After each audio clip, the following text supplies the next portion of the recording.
For today, I'm gonna get into chapter 2 some more on greenhouse gases. We're gonna start off by looking at some of our top hat answers. Um, yeah, I'm looking at this giant scrape on my forehead that I got battling monsters in my sleep last night. I have no idea now, now that I'm like looking at it. Don't know what happened last night, but sometimes. All right, so I encourage you to, oh my gosh, you better put that out, Cade. Put out the fire. Like the creative backgrounds. How am I doing today? Oh, thank you. I'm doing well. I was thinking about environmental racism as I don't want to give any traction to this individual, the QAnon individual, Representative Marjorie Taylor Greene or something like that. But we were going to talk this semester somewhat about environmental justice, environmental racism. So sometimes we do have great examples of that are really current. Sometimes we don't. But of course, anti-Semitism in work. It's just bizarre thought processes about Jewish-run space lasers starting the forest fires this summer. So if you haven't heard that, that would be an example of environmental racism and just really racism in general. But yeah. So I'm great today. I don't know. I just found somebody to pick up a washer and a dryer and a stove that I've had sitting. If you have a farm, you basically have a place for junk to gather. And so I don't know really many farms that I've been to that don't have just like its area where it's a pile of stuff. And a friend of mine said, here's a number, text him. And I said, text who? And they're just like, just text this number and ask if they'll take your stuff away. And so it was really mysterious. But I texted this random person and they're going to come and pick up all of that. I think they do some scrap recycling and stuff like that. So I tried Habitat for Humanity and other things like that. So anyway, cleaning up the farm because it's a glorious day. I hope some of you got to spend any amount of time outside. Do you use a washer to dry your greens? No. All right. Who has any questions about this week? Obviously, there's a post that's due on Thursday. Any other questions? All right, well, let me look at some questions that we had this week. And I hope that we don't have time for it, but I hope all of you are doing well today as well. So, are humans partially responsible for climate change? Now, some people work well by downloading like the slides ahead of time. I do have that under modules for every lecture. So if you want to kind of prepare and make notes that way, if you haven't been poking around the Canvas site, those exist as well. So this is the slide with the cute little polar bear that I told you drowned years ago. Are humans partially responsible for climate change or global warming? These questions are open until tonight still, so you can still answer, but just going to read it off. 67 yes and 1 no. So only one person got that question wrong.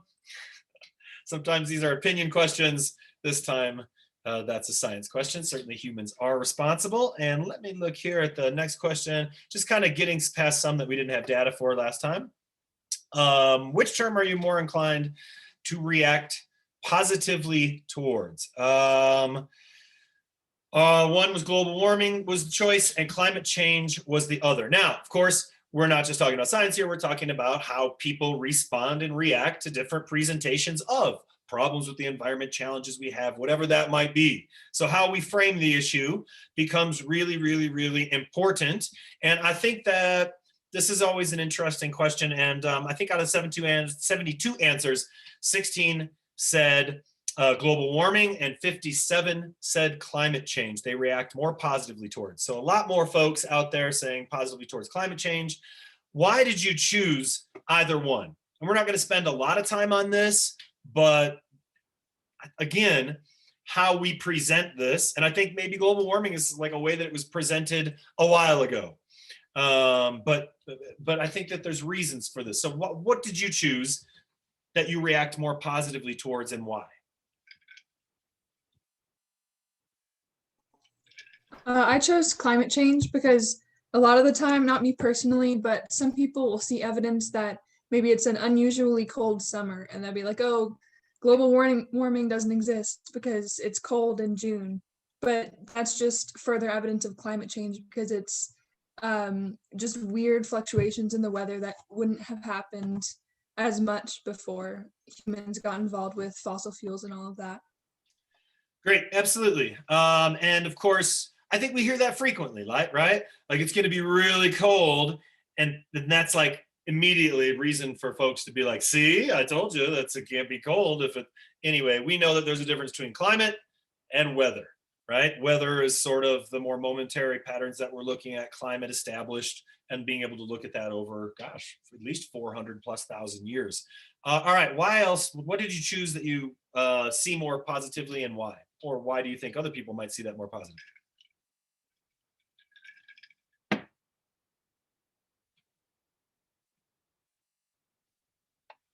For me personally, I think climate change kind of leaves it open-ended. So yes, there's changes happening, but also, how do we adapt and change to the climate change, if that makes sense? And I would have agreed with Emma when she said, I think climate change is much more encompassing of the whole of what's going on instead of just warming or whatever. I think it's, I think the climate can be interpreted in many different contexts. Yeah, absolutely. Sorry, was somebody else going to say something? I'm okay with that. All right. Yeah, I absolutely. And I think it's obvious the global warming was first. Why do people react more negatively, seemingly, to global warming? Is it because it's just not of such an encompassing of a term? Is it because it's been around for so long and people are like want to ignore it? Why does anybody think that? Because Al Gore ruined it. Al Gore ruined it. I will ask that you support that. Although I will say this, An Inconvenient Truth is kind of one of the primers, right? The primer documentaries, one of the first things out there on a big scale. And let's admit it, Al Gore is the most boring human being on the planet, likely. He is a horrible narrator. There's a part at one point where he's like, we shot guns, we had ponies.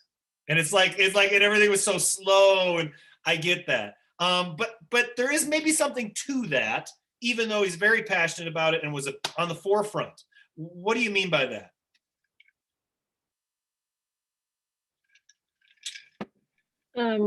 I just think the way he approached it, I mean, like you said, he was a great catalyst for the movement, but I think just his political presence and the way he presented it,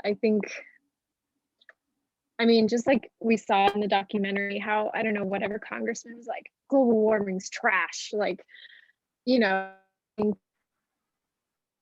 having a politician present those concepts kind of like muddied the water almost, maybe. I don't know. Yeah, it's interesting. And we could talk, we won't, but we could talk about that all day. Like, is Leonardo DiCaprio a better face of environmental, right? Like, should that matter? I don't know if it should, but it seems to Americans. Does politics muddy the water? Like, yes, we need a Green New Deal. Yes, the investment is worth it. Is AOC the right person to do that simply because people have made her such a polarizing figure? Yeah, and why does it get across to people better if it's somebody famous that we really like? That's not politically associated. Anyway, all of those things are very real things to consider. Yep. Politics, how we turn to things getting done, but politics is also what prevents things from getting done. Yeah. Yep. I think we turn to people in communities to get things done. I think government used to be better at getting things done, certainly 30 years ago, than they are now. Maybe some retraining is necessary. Okay. So getting back here, and our humans, we did that. And then finally, I'll fast forward to, and then I'll start lecturing again. Should schools teach children about climate change? Oh, ding, ding, ding, ding, ding, ding, ding, ding. I don't know. Hey, just trying to make it interesting. This is the first time maybe that we've had full agreement. So 75 yes. And I think that's important, and I think it has to be updated, because what we have to understand is that education dollars in public schools have been cut for generation after generation after generation, and therefore a lot of places in Texas, a lot of places in the South, a lot of places in rural impoverished areas are using textbooks from 30, 40 years ago that still suggest all sorts of things like Columbus discovered a place where people were already living, which, by the way, you can't do when people are already living there. It's been discovered. That being said, it's with a lot of other historical things, and most of those textbooks completely leave out the environmental dilemma or any talk of environmentalism. So we have to understand that although many people here and in Colorado and California and where you're coming from and where you went to school had that in their curriculums, that is not a given in much of the United States. So although in this class we are in full agreement with it, we've got to find a way to get that information to these people in these districts that aren't getting any type of education about environmentalism or even what's going on in our natural world, besides maybe a natural sciences class, which in those places using those old textbooks still largely ignore issues of race, issues of environmental concern, period, or environmental justice. Nice kitty. All right, let me now get over to and pull up this PowerPoint quick, find out where we were back here. It's just gonna take a second. Okay, and all right. So here we are. Should schools teach about climate change? And we've answered that. Now this, if it's still on here, is a little bit about the increased seismic activity, the National Geological Group Society, I can't remember right offhand what that's called, but looking and monitoring areas in Oklahoma. So this is fracking activity. And I think this is a really valuable link to watch because again, if something is 5% or 10%, that can be statistically important. But I think in some of these areas, like the frequency of earthquakes has gone up between 300 and 500%. They are now positive that it has to do with fracking. Fracking is, or hydraulic fracturing is closely related to us here in Colorado, but in many ways started in and has been around in Oklahoma for even longer. And so now what they're experiencing, we can expect to experience here. I think this is a really good piece to check out on your own, particularly since we're talking about greenhouse gases. All right, and okay, we talked about these. Now, as far as global warming impacts, we know we're talking about greenhouse gases, but we know we're also talking about warming. I'm not going to go over each one of these, but it's a lot, right? We're experiencing a lot of challenges, whether that's agricultural challenges, human challenges, ecological disruptions. So coral reef dieback, and like I think I did mention a week ago or something, there's some really interesting things going on with regenerating coral reefs. That being said, that's doing that is not tackling it sort of or addressing it at the point of the problem itself. It's kind of, reactionary, but interesting stuff going on there. Wildfires, which we are well aware of here in Colorado, species extinction. And the reason we talk about this sociologically is because we suffer from this directly, right? There are drinking water shortages, not going to be. There are in many places of the world. There are drinking water shortages here in certain places in this country. Heat waves, drought stress, increased disease. You up the temperature, not even, but a half of a degree, and suddenly new things are living in places that couldn't exist before or survive. And certainly storms and things. It's our problem. We caused it. And we are responsible, I believe, for addressing it because the repercussions we're already well aware of. It's not a future tense thing if we don't. Certainly agricultural challenges, droughts, changing soil conditions. A lot of agriculture is now being done inside, aquaponics and aquaculture. If you want to look up a really interesting movement or a set of articles I think you might find or videos, look at how they're growing food in England in bomb shelters from World War II. There's a really, really interesting indoor food movement going on. If you're interested, check it out. I think it's very cool. And of course, a lot of the reason for that is because we do such large scale, and we'll get into this in the chapter on agriculture and food, but we do such large scale monoculture operations that are heavily pesticide dependent. And as we destroy the biodiversity in the soil, as we miswater and mismanage those crops and how we do everything from watering them to feeding them, we have less and less arable land available to us. And we are finding that percentages of crops that we're growing are becoming less and less productive. Instead of assuming, well, we've got a GMO seed, it should be drought resistant. we have to understand in this class, just like in any biology class, if a plant is dying, it doesn't matter, right? I mean, you could say it's drought resistant, but if it doesn't get water and the plant is in a state of dying, and it can't thrive, even if on a genetic level we say it has all these advantages.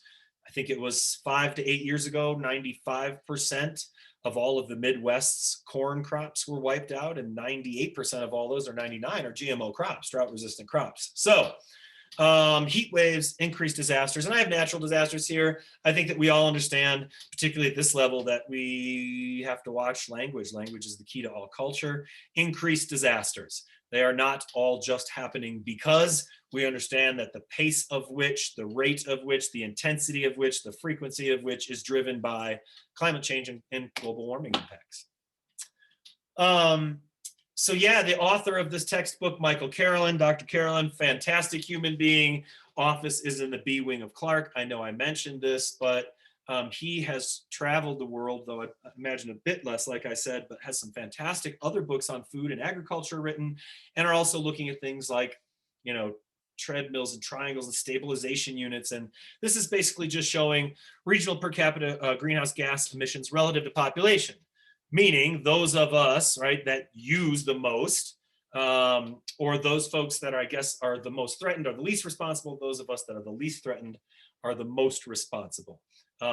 Breaking up here by population, about 20% of the world population, with 16% of the average, whereas 80% of the rest of the population is only looking at about 4 of that as we're looking at per capita greenhouse gas emissions.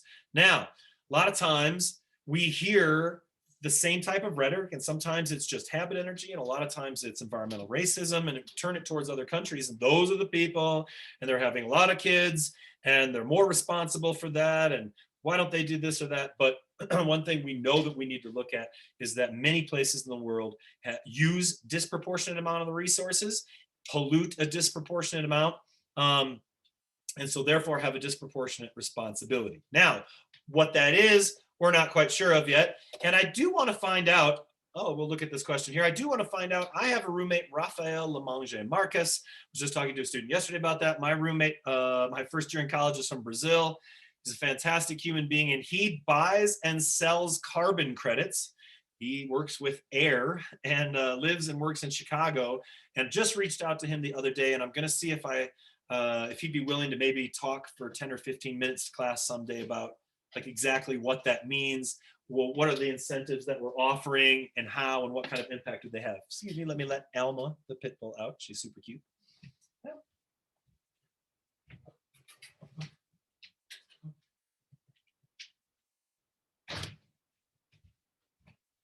All right. Thank you for putting up with dog transition. I thought that was pretty smooth. Do Affluent Nations. I love pit bulls. She's the best, snuggliest, most amazing dog. And then when you have a pit bull, you also realize that people still have those, like, those sort of attitudes towards them, the way they react to them. But if you know pit bulls, then there's a whole bunch of people that just love on them whenever they see them. That's me. Okay, do affluent nations have a responsibility to help the rest of the world adapt to climate change, considering they bear a significant and disproportionate share of the blame? Now, having this be a sociology class, I have asked this question multiple semesters, and you know what?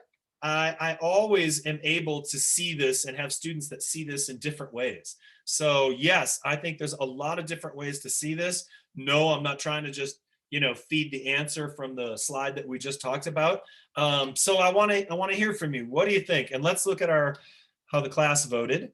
Do affluent nations have responsibility to help the rest of the world adapt to climate change? 69 people said yes. 5 people said no. 2 people chose C, the existential answer of the day. Now, why yes or why no, or in what context? Because I do believe this is really important. Now, to me as a sociologist, I'm not as interested in the 69 or the 69 people out of this whole thing. I'm more interested in the 5, simply because it's not the majority. Like I can kind of, so what I encourage everybody to do this semester is try and do that, what I cultivate in my Social 100, which is we've got to see things from multiple perspectives, cultural pluralism. I think that there are many ways to answer this question. I'll be quiet now. What do you think? Why Do we have a responsibility to help less affluent nations cope? Why not? I think we definitely do, because when you're thinking about it, if we have the resources and to create these problems, then we should be able to use those same resources to fix them, especially considering that we're mainly to blame. All right, so we've got a more just proportionate share of the blame, and we have a lot of resources, so we should. All right, why yes, why no, why are you conflicted? I think it's kind of simple. Just our morals say we should. All right. And, you know, the cultural agreed upon set of moral values in this country would say, yes, help someone else if you can. Good. Who else? Yeah, I said no because it doesn't really matter how we got here. I think we all need to do as much as we can to get ourselves out of this situation. I think kind of like pointing fingers or saying that someone's more responsible than the other person can be kind of like a negative dividing thing. Okay, good. Absolutely. And I'm happy that you explained or said your answer, because it's always easy to say when you're in the majority. It's not as easy to explain something from a perspective that maybe not as many people have like chimed in on or whatever. Good. I think that's really important to consider. Absolutely. What else? I said yes. I agree with Jack, but I also think like we're such big role models to the rest of like to less affluent countries and nations that like by showing that we're gonna change and that we're willing to, they can follow in the footstep. Yeah, and I think we need to recognize that if we've been, you know, when we have been good about that, let's give the United States some credit. When the United States has done that or been on the forefront of that or had a success with that, the world is interested. You know, people do somewhat follow our lead. Now that, of course, we've got to get back some of that cred, like we have had to many times during our history. But yeah, we're leaders. People would follow that. I saw that Katie here's typed, if we have technologies and resources to mitigate greenhouse gas emissions, why not share that? And yeah, and furthermore, maybe there are places in the world that have introduced technologies that we have not, right? And we certainly hope that they're sharing that with us. Aaron, I think that we do need to help, because even the smallest amount of change in our environment can affect us all eventually. And if we don't help, then it will just get worse. Yeah, inaction, not a real successful strategy. Anybody else? Yeah, I said yes, we should, because if you think about it as like a humanitarian crisis, the United States loves to stick their hand, or I guess our hand, in all sorts of issues around the world. Like, so why shouldn't we with this? You know, if we have the resources, we have the knowledge, so we should share it. Great. And I think that's it's so interesting, because this is also, here's where we come in with some sociology. This is a generational thing. I think that your generation of people whose faces I stare at, that I work with all the time, like in their teens and 20s, sharing is a thing. Ride sharing, tool sharing, online idea sharing, like you name it. There are so, your generation or this generation, or for the most part, different set of values than the people who are in charge, who we are trying to convince that we should share these technologies. We should collaborate with these ideas. We need to not worry about what people have been worrying about in the past. So yeah, I think again, how do we bridge that gap and get those values that we're seeing, these egalitarian values of a younger generation that aren't quite as hung up on some of the things that are holding up the older generation? For sure. Anybody else? Okay, let me get back here then. Screen share this. All right, so what are the implications of this? Well, there's going to be a lot of folks that are threatened, while others are not. So, and I know that it's kind of, it reminded me of Animal Farm. I'm not sure how many of you have had to read Animal Farm. My son currently is reading it. And you know, all animals are created equal is what it says, or all animals are equal. And then once the pigs take over for long enough, then they add this little thing, but some animals are more equal than others, right? So we understand that power and privilege and access and wealth make the implications different. Some people are more threatened than others. And those people, more than one half of the world population, already lives in urban areas, and a lot of that is sprawl. So, you know, check out what we're looking at here at the bottom left on the screen. This is not an example of green or safe growth. Okay, this is an example of sprawl, right? And so informal settlements, rarely complying with safety standards. And then hold on.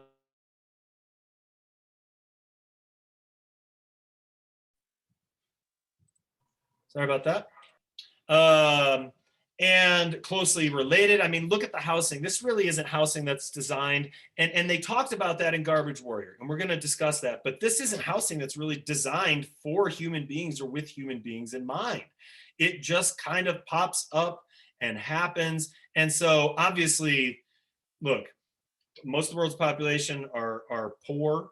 They don't have air conditioning. There's no insulation. And what I mean here is, like, I have an asterisk up there and say, what's the capacity to respond? I mean, if there's a fire, and also even down here on the right, this is like a very positive thing that's happening with some of these sprawl.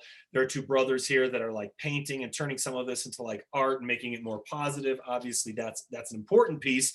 But still, if a fire breaks out in either one of these areas, let alone a lot of these places don't have enough water, so they can't get water into these neighborhoods. Fire trucks aren't available. The capacity to respond with ambulances wouldn't be there. So it makes these areas lethal. And it has that heat island effect. Good test question, or at least a definition anyway.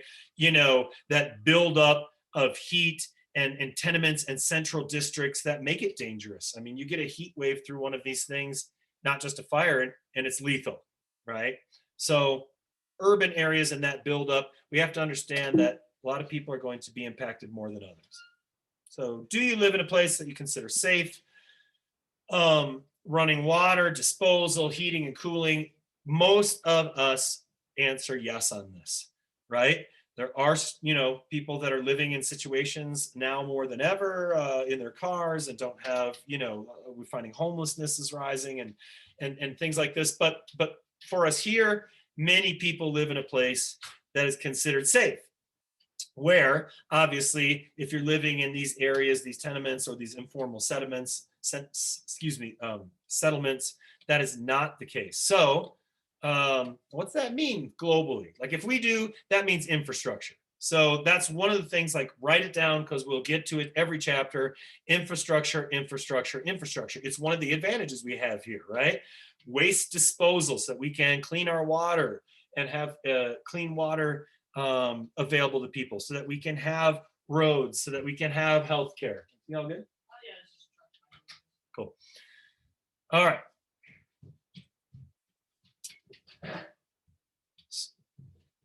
So urban areas, affluent nations can adapt more rapidly to climate change. In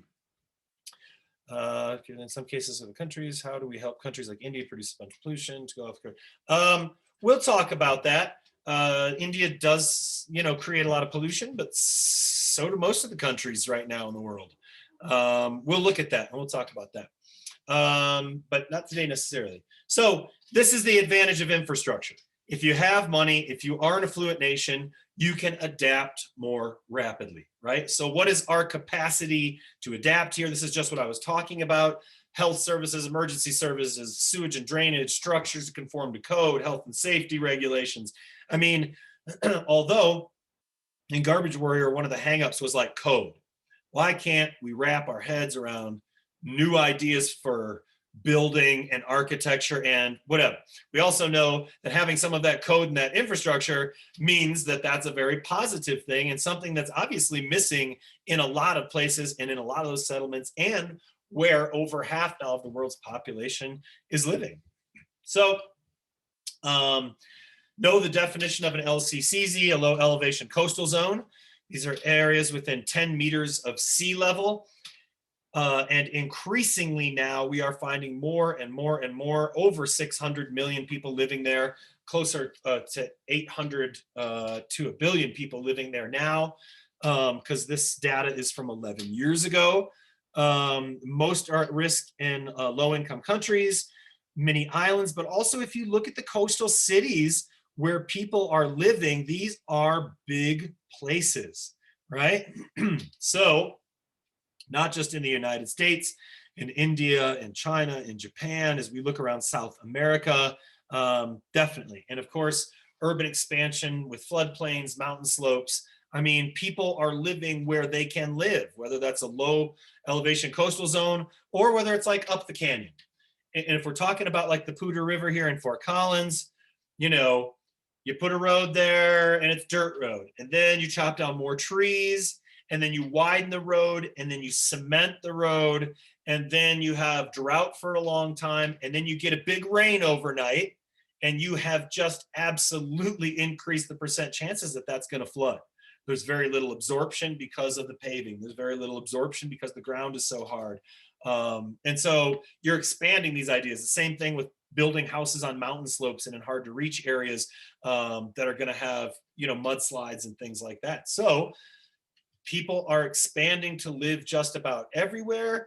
And not all of that expansion is safe or has infrastructure with it to help make it so that there's a capacity to respond. All right, random question here. For the most part, for those of us, is your food supply safe? Do you expect most of the time to be able to get food? For the most part, the answer is yes. But food security is not a given. And I want to say that climate change and food security are very, very, very, very closely related. I always thought, in the scenario I would present to students in the past is like, okay, so something happens with fuel, gasoline, and prices go way up, or we have like an argument with another country, and then suddenly we can't ship food. How many days does the grocery store have before everything's bought out? Well, we can backtrack that. In Colorado, when it's gonna snow, right? In Colorado, when it's gonna snow, sometimes like all the bread is gone, all the soup cans are gone. Have you seen that here? It's like really, really bizarre coming from the Midwest where like snow and inclement weather is not a big deal. But then I talked about like, what if there's a hiccup with transportation? Our food system is very fragile. We don't necessarily perceive that because we are used to sort of, like I said, being able to get a kumquat from the middle of the jungle within 24 hours flown in for, you know, for an expensive price, but we can still do that. So what has changed over the past year, and the way that I would frame this, is COVID. And instantly, what was it, toilet paper and masks, and it was certain food items. And so we don't have to wonder, right, what food insecurity looks like. We already know that people, not only in this culture, but in other cultures, have a tendency, if you can buy it, right, and that's the advantage that we're talking about here, that's based upon like economic security. If you can buy 10, 20 packs of toilet paper at Sam's Club and a 500 lobster bisques, I don't know. Anyway, if you can afford to do that, you will. And people did, to the point of shortages in certain things. It was hard to get rice for a while. It was hard to get, and my partner works at a grocery store, so there was a whole list of things kind of that we can see. Now, that's with no transportation hiccups, that's with no weird oil, you know, thing going on or anything else. That's just the changes that we've experienced in the last year. So food insecurity, you know, a really real thing, not some future thing. So the FAO, Food and Agriculture Organization, good to know that, have been studying this and what food insecurity looks like. And of course, food insecurity isn't just in other countries. We know that, I know you know that, but we have that tendency to think about that. Oh, food insecurity, that's another country. Climate change refugees, that's another country. It's not, right? It's right here for sure as well. We know though that the world's poor are affected first. Those people are already food insecure. This is why raising $9,000 to the tune of 18,000 meals last semester is hard for me to overlook as a teacher, right? When so many people in our own community, in Fort Collins, in a wealthy community, are not sure where your next meal is coming from, which is one of the ways that we define sociologically food insecurity. Right? Food insecurity is not being sure of where your next meal is going to come from. That represents a lot of people, and certainly billions on the face of the planet. Crop failure, new pests and disease, lack of appropriate seeds and planting material, loss of livestock. I talked about this here, but plants can't metabolize, more formally, here's the reason, can't metabolize CO2 when stressed by a lack of water or excessive heat, right? So we can't expect, people to be growing crops in areas when the plants are dying, even if they're supposed to be, like I said, drought resistant. Wealthy countries' farmers might adapt, and still we're adapting slowly. Here in this country, the way that we do the irrigation wastes 60 to 80% of all the water. A lot of times you see that on crops during the day when it's 90 degrees or 100 degrees out with a lot of evaporation and damage to the plants as well. And we'll talk about that later. But the biggest losers, of course, from climate change, and I don't mean losers, but we mean the people who lose out on food, right? Who are food insecure, who are water insecure, who rely on animal pastoral husbandry, livestock, agriculture, aquaculture. Look, they have less alternative sources of income in some places. And so, yeah, this is a real reality that's not just for people here or in other places but this country. So who are those people? And a lot of times, if we're looking, the responsibility is falling on women, and certainly the elderly, and of course, the most at risk children, women, and the elderly as we're looking at this, at the externalities of climate change. I mean, if we're looking at working, and the textbook does a good job of pointing this out, right? Women are working for food procurement, right? They're gathering and production, procurement of water. What's that look like? Well, in a lot of places, it's walking 5 to 10 miles a day to hopefully get a handful of gallons of water and then walk that distance back. This takes a lot of time, energy, and childbearing and rearing, maintaining of health standards. If we're looking at reproductive rights and what people are doing around the globe, and this is really huge, and we'll look at this in the chapter on population, but family planning is allowing countries and places and people that have been impoverished for a long time to be lifting themselves up out of that into and experience really new realities. And again, women are responsible with those in most places for reproductive rights and as far as family planning and things like that. Health standards, water, knowledge of medicinal plants. And in the end, there is a question, what do the men do? Well, they gamble and they drink, and I'm sure that they do more, but in many places, it is very, very, very disproportionate. And these are people who have less economic justice and are more at risk, the elderly, and some just because of age, right? And children, people whose immune systems are not established yet, who are more susceptible to hunger and things like that, and the elderly as well. So these are the folks that are at risk from climate change. Loss of life during weather extremes, much more disproportionate among children, women, and the elderly. And when looking at class, and I think this is important, the poor were 6 times more than those in higher income houses to be losing their lives, to feel these repercussions. So rising temps equal rising disease. And of course, children are the most susceptible to these externalities.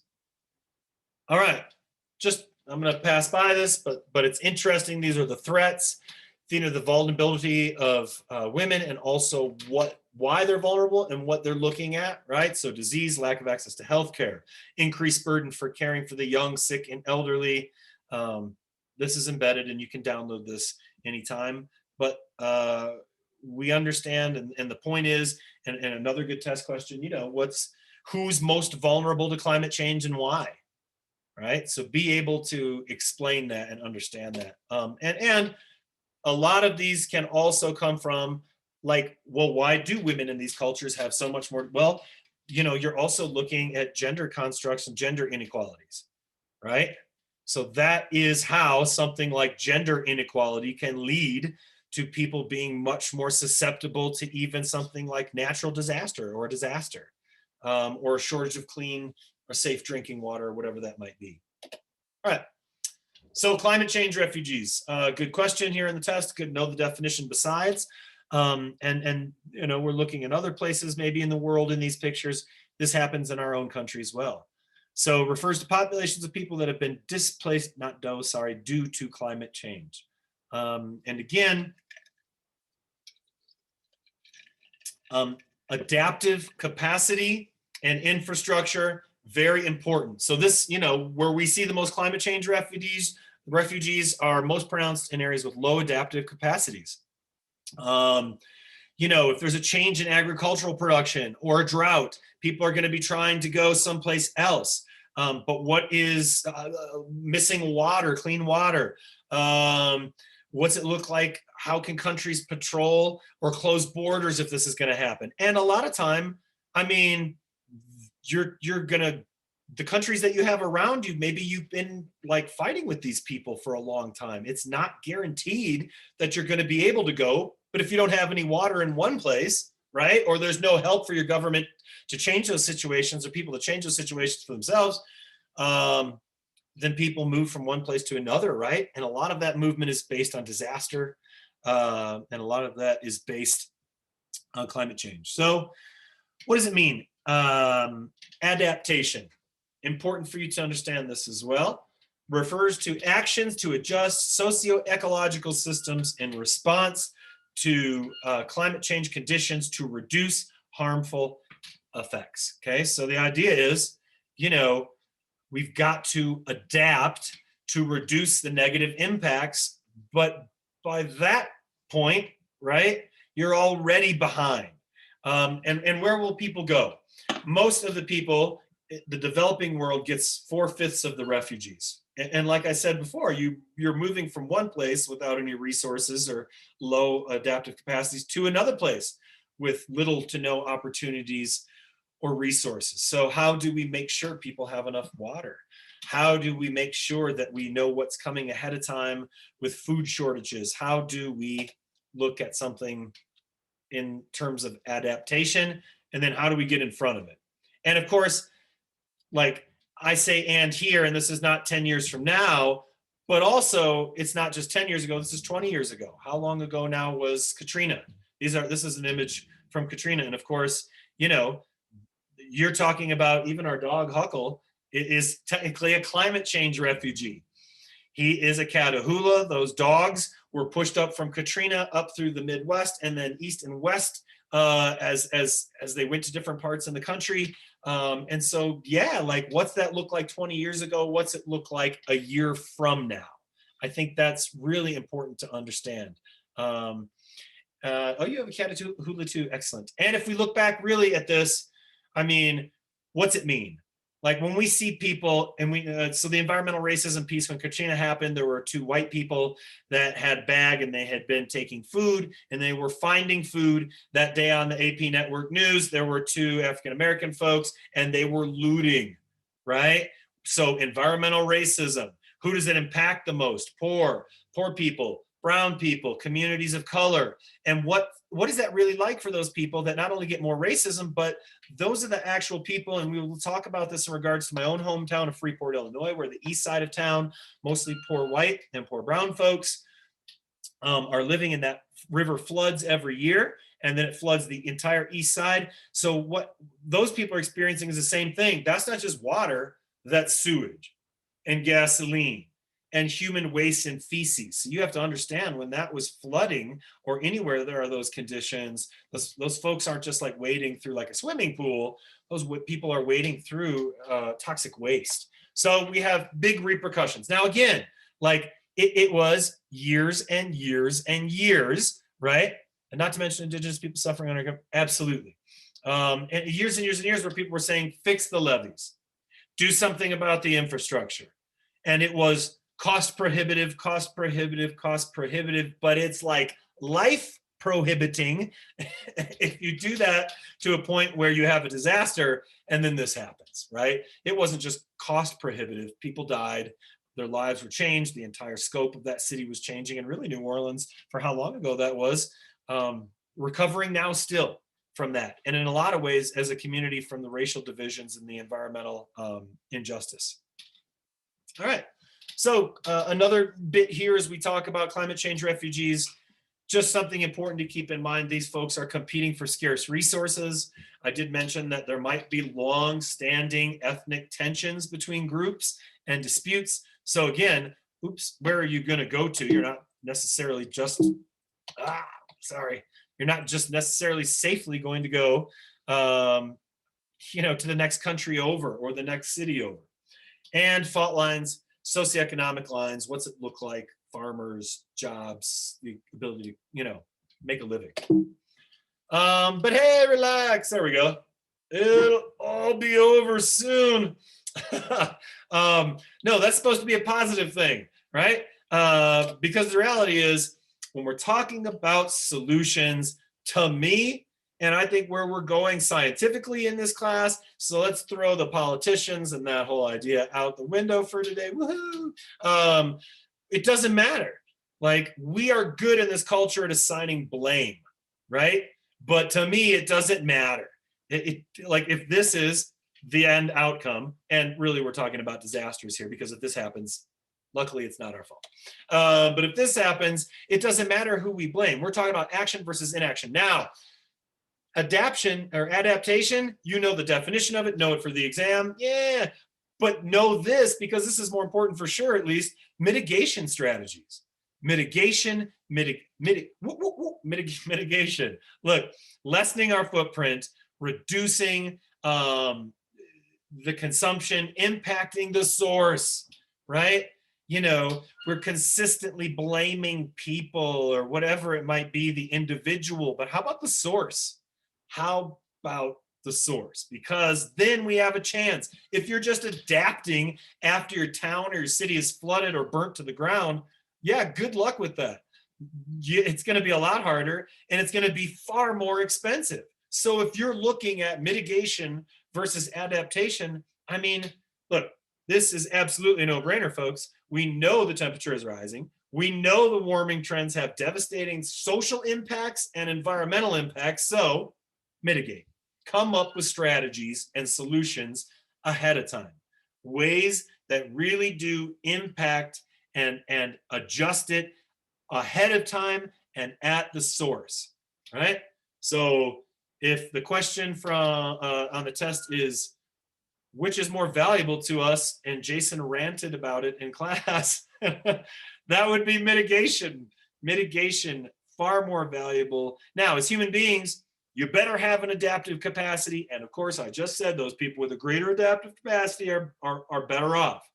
But, as an option, or as in relationship to mitigation, we know which is better. So action versus inaction. Inaction is, we don't have enough money for this Green New Deal. We don't have enough money for this Green New Deal. Filibuster, talk, blah, blah, blah, blah, blah, blah, blah, blah. Either you act or you don't. There's a direct line to success in environmental concerns and doing something about it and having successes and action. That's about as basic as it gets. But I've got economic models for you, right? I mean, the excuse is, like I said, taking action to combat climate change, it's cost prohibitive. That's just not going to work on the books. The reality is, most analyses are very different. The total cost of climate action, which is cost plus damages, right? $12 trillion. Okay? Taking action. That's even figuring out damages. Total cost of climate inaction. Now, this is directly out of the textbook. Michael Carolyn is very important about citing his sources, so I do not have that, but it is in the textbook. Total cost of climate inaction. This is just damages, 20 trillion. I mean, I know you can't wrap your head around $1 trillion, and neither can I, but I can wrap my head around 8. To do nothing but watch things get damaged is $8 trillion more, right? So you're not even fixing those things. So climate action is like mitigation and damages for the low price of 12 trillion. Look, again, there is not one financial argument that can't be made for action, for mitigation. If people don't want to act, if that's their solution, that's no solution, and they're being disingenuous, and that's easy to understand, right? So whether it's emissions trading or ecological taxes or financial incentives, doesn't matter if people don't want change, change is coming, okay? And being ahead of it is always like change. Oh, change is the one cosmic universal. It is, right? And climate change at an accelerated pace is another it's coming. It's an inevitability. It's a universal thing. We know that. Here you go. Policy cost by 2100, damages by 2100, total cost, damages by 2200. I mean, it's not even close. And so whether you are, and nobody here, none of you are like a Republican or a Democrat. None of us are one thing or the other. We are many things and many facets of many different things. If somebody has said you can only be for or against something, they've done you an injustice. If somebody suggests that it's money that's standing in the way of environmental strategy and taking action, that's a disingenuous piece as well, okay? Because investment pays off big time, whether you're just like trying to save energy with pragmatic kind of things, or whether you're building it up and mitigating it before it ever happens. So I love this question, okay? Have we had a major success as a global community in regards to fixing, I even put the quotes around it, an environmental problem? I'm gonna stop sharing it here and ask you what you think. Let me escape on this, get over here. Have we had a major success as a global community in regards to fixing an environmental problem? Now, this is where it gets really interesting. 28 people said yes, twice as many said no, and one person said C. That's none of my business. All right, so what do you think? What do you think? What do you think? What do you think? What did you pick? And I mean, there's a correct answer here. The correct answer is yes. Da, da, da. What is that? What is that? What is the major success that we have had as a global community where the United States actually participated in it? And I will take this in the phrase of an actual answer rather than reading the comments to the right. I said yes, specifically thinking about the Geneva Accord. I was thinking of, and what's the Geneva Accord? Go ahead. It's like reducing those like aerosol chemicals or whatever that cause ozone holes. Yep, absolutely. Ding, ding, ding. We have a winner. The answer is yes. And it did have to do with aerosol cans. And it was really the smell for me of slow dancing at a junior high dance in 1980 something. That's right, because everybody had so much hairspray. I mean, it was like Attack of the Bangs then. Bangs are maybe they're like experiencing a little, sitting in the back seat for a while. But when I was in junior high, it was a lot of hairspray going on, and it was aerosol cans for static cling. You name it. There was a lot of that. And we said, yes, we're not going to participate. And within a few years, we could see, and of course, there are multiple holes in the ozone. Sorry to be the bearer of bad news. But we saw repair in both of those. So when I asked at the beginning of the first chapter, do you think fixing the environment is possible? Not at all, maybe possible. This is another one of those pieces. Over half of my students every semester, and in semesters past when people couldn't look at old lectures or Zoom things online and stuff like that, it was like even more so. People are largely unaware that we've had success. And so you should know, we should know that this absolutely is possible. We have done this, and this isn't a dream. It isn't a fairy tale. It happened in a time and place where it didn't matter you're split in Senate 50-50 or half-half, because people absolutely had to compromise to get anything done. It wasn't a given that it was going to be only one or only the other. A magical thing about years past, indeed. Okay, let me look back here. And all right, I'm going to talk about one more thing today for the next few minutes. Let's talk about some stabilization triangles and wedges. That sounds exciting, doesn't it? It's like pretty much what somebody says to you. Hey, would you like to go talk about stabilization triangles? Sure, let's do that. All right. In the book lists 17 pragmatic behavioral changes. We already talked about sacrificing behavior and changing behavior. It's necessary. Might not be the best appeal to people in our culture, but effective. We know that our CO2 emissions are going to double plus in the next 50 years. So the idea is to keep the amount of CO2 emissions flat, or at least level off. How do we do that? Well, intro the wedge, right? And that is pragmatic, some type of changes that we make, whether that's policy, whether that's policy that leads to behavior, you name it, that seek to like head that off. We talked about the rate is going, the direction. So what is a wedge? Well, it's a behavioral change, right? Maybe it's implementing more zero emission tech, right? Solar or small emission tech. Obviously, solar and wind aren't perfect, but they are far superior than gas and oil and coal. And we're voting on that with our dollars. That's not a political thing. Those industries are seeing the end because their time's running out. Building carbon storage capacity of sinks. That could be a natural area like a wetland, and making sure that those are preserved and are not destroyed or paved over, or we can make those. An example of a carbon or a carbon storage capacity sink, it's a good term to know, a forest, right, is that. A wetland is that. Something that stores greenhouse gases.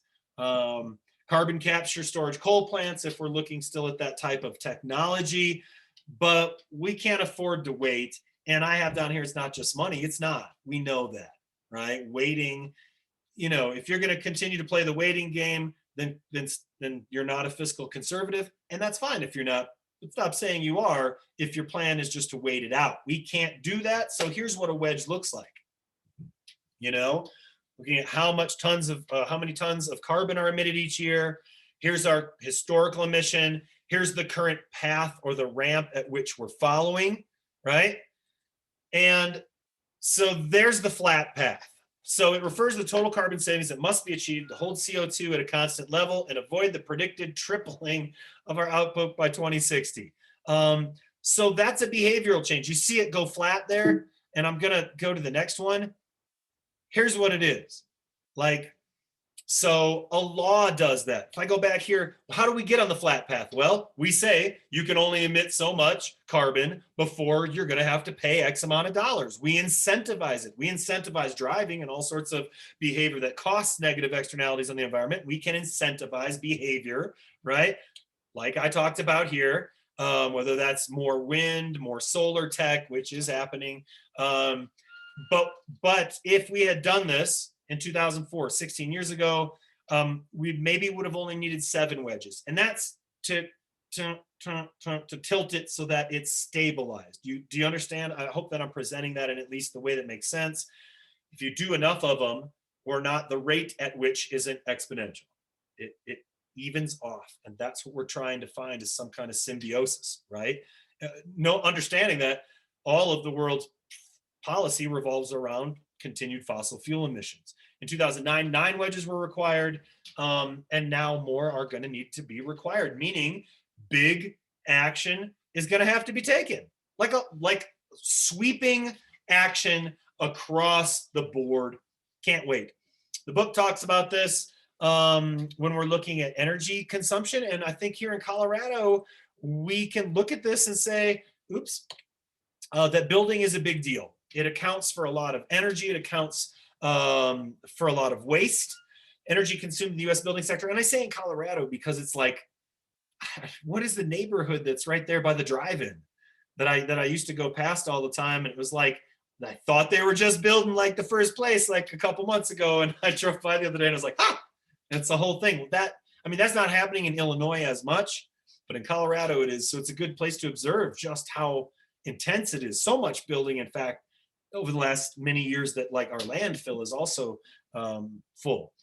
So about 48% of, or 1/2 of all the energy that we use is this building sector. And the same thing is true globally with 76%. Why do I have, Garbage Warrior as the video that we watch for greenhouse gases? Because look at the impact that building makes. And therefore, if you change architecture, which hasn't been changed and needs to be in decades and decades and decades, you can make a huge impact, right? Now, if you're looking across the board again at finances, green building, again, a huge payoff. You're going to make, you're going to see like a 0 to 2% cost increase, which is becoming less and less because more people are using windows that are of a certain requirement, and you name it. But over the life cycle of that building, you're going to see a 20% savings. If you get back 5%, 10%, 20%, 18% on your investment, that's a lot. That's a lot. That's a lot of money. So then we also look at the sociology piece of this, right? Having green buildings. And I was just, Noah and I believe were talking the other day. I mean, why aren't we building buildings with passive solar? And we'll talk about that too, but that's an easy one because we know people are happy with lighting, right? Natural lighting. In class, when I'm in a classroom at CSU, I turn down my lights about halfway, right? Because fluorescent lights, people were doing study on lighting and natural lighting versus fluorescent lighting like 30, my parents were doing that 30 years ago in a first grade classroom. It makes people happier. They do better on exams. They're more satisfied. If you're in a workplace and you've got passive solar, they're going to produce more. Like your workers will work more. Who doesn't want that? Happiness, more productivity, more savings, more money. So cities consume 75% of the world's energy, 80% of the greenhouse gases. We need to find a way to build in a way that supports that, right? Reduced carbon is a huge savings. It's a huge job creation. You're looking at this, what are we going to do with all of this right now? Because you're going from one administration that is very, very different to another. Pay attention. Pay attention to what's going on and how these industries are moving, and what kind of collaboration is going on. And look, are we really beholden to collaboration if some people simply aren't going to act? Like, we want a bipartisan thing, but if some people aren't going to do it, the cost of inaction is far more. Somebody's got to do it, whether that's you, whether that's a whole party on their own, whatever that might be. We looked at retrofitting with high schools, I believe was one of the examples in the book, in Fort Collins even. If we're looking at retrofitting, you're saving $41 billion a year to go into buildings that already exist and make them more sustainable. And the cost of $22.5 billion a year, right? Money to be made, money to be saved. Here's some more solutions in regards to greenhouse gases and emissions and things like that. All right. Are there any questions from this chapter? Are there any concerns moving forward? What do you need to know about anything? I will be starting. I'll release some questions maybe tomorrow for Thursday. I will get on to chapter 3, and I will get as far through chapter 3 as I can. I would like to talk about maybe Tuesday. Is the exam next week? Is it next week already? I'm wondering. I think it is. So don't worry about that. I'll talk about that. I'll release a study guide, but it's only Tuesday of this week. So if I just rang a bell, ding, ding, ding, ding, ding, and somebody's like, what's going on? Get onto Canvas, drive yourself around, click around to all that, and look at what's due and look at what resources are there. And if you have any questions, reach out to me. I've had more office meetings virtually already since this semester started than I did all last semester. So, hey, some of those, yes, are me with the samurai bun just previously after running the hill outside of my house. I don't care what I look like as long as I can help you out with this class. You could even mute me out. I highly recommend that anyway. All right, our exams open note. Here's the deal. The exams, I think, are timed to an hour or 50 minutes. Maybe a normal class session, you might get 60 minutes or 70 minutes. I'd like for people to study and reinforce that positive stuff. There's nothing I can do to get you not to look at your notes if you're taking the test from at home. It's not my job to look over your shoulder. My honor policy is do your own work. And I think, again, if you're in a situation where you're taking a test and it's an hour long and you've got to reference a lot of things, that's going to be a problem anyway. So I would prefer that it's closed notes. I don't have any formal rules on that. Maybe I'll come up with one before the exam. But again, I encourage you to just make sure that you're studying, reinforcing the right material. Yeah, and I think the exam opens next Friday and then closes on Saturday at noon or the next day. All these exams are going to be open for a couple days. And I think I might even have our big paper on food waste. Somebody said, oh, it's due during spring break.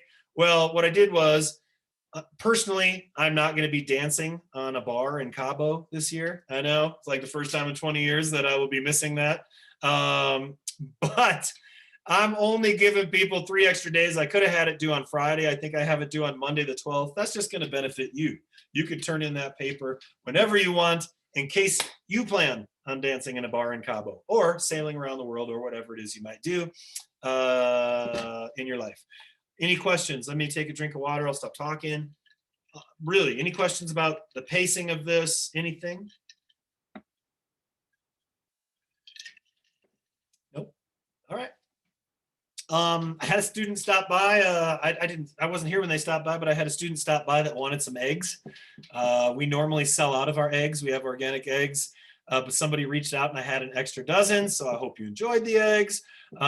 Please subscribe to the YouTube channel because that's what I think anybody's supposed to say if they have a YouTube channel. I don't really care if you do, but if you want some instant notifications, if I don't get time to upload this, or when I do, you get a notification about it, do that. Be good people and do good things. I don't see any more questions. I'll see you on Thursday, everybody. Take care.